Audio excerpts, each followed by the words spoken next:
In the name of the Father, and of the Son, and of the Holy Spirit. Amen.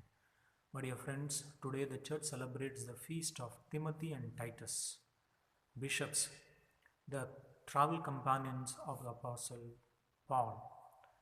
Timothy was born of a Greek father and a Hebrew mother. Therefore, he was rejected not as a original Israelite by Israelite people, but he was chosen by Paul to be his travel companion, to assist him in his mission.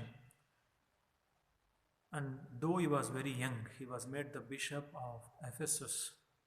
There, time and again in the letters to Timothy, we see Paul urging him to set example in the word and life.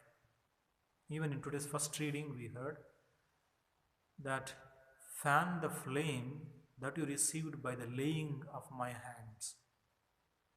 Timothy is urged to keep the fire of the Holy Spirit alive in his heart.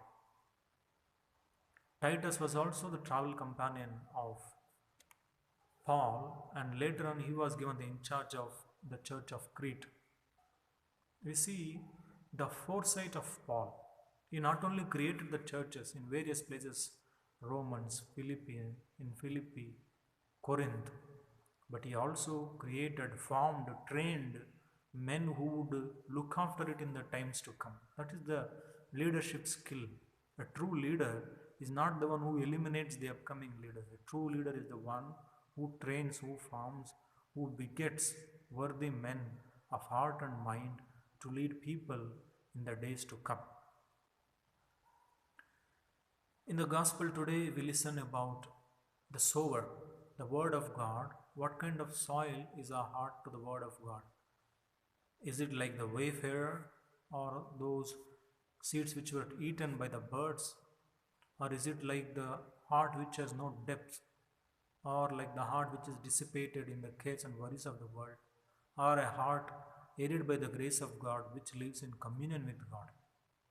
Today we also celebrate the Republic Day of India. The day India was declared as a Republic Union of States. In India alone we find the diversity that we can find in a continent. Diversity of language, culture, people and ethnicity. However, from time immemorial, India has proclaimed the gospel of unity in diversity. Our religion is love and our culture is brotherhood. And that is what also promised in our constitution.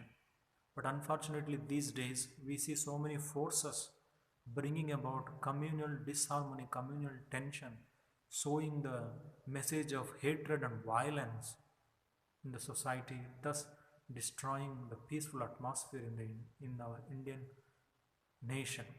Let us then pray for our leaders, that their decisions, that the laws that they bring about may help the progress and development of people, of states, so that we may continue to uphold our unity in diversity, that we may respect each other's faith, culture and tradition. May Almighty God bless you, the Father and the Son and the Holy Spirit. Amen.